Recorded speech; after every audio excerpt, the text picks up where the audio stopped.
બાપા સત્પુરુષ તો અંતર્યામી છે અને સર્વજ્ઞ છે, બધું જ જાણે છે.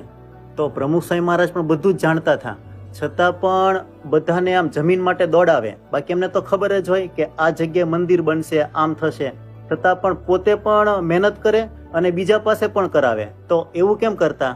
ખબર બધાને અનુભવ કરવા માટે. સીધું બધું થઈ જાય તો એમાં મજા ના આવે. તો મંદિર પોતાનું મોત પણ બધાને દોડાવે, બધાને ઇન્વોલ્વ કરે, બધા એક મત થાય અને પછી મંદિર થાય. એટલા માટે બધાની મદદ, બધાને દોડાવે કરે. પણ કારણ મૂળ પોતે તો જાણતા હોય બધું, પણ આ બીજા બધાને અનુભવ કરાવવા માટે, બીજા બધાને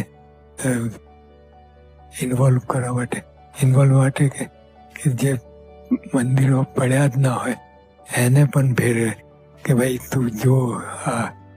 એટલે બધાને ઇન્વોલ્વ કરે, બધા પાસે નક્કી કરાવે અને પછી સમસુરત ભાવ એક થાય, પછી મંદિર કરે.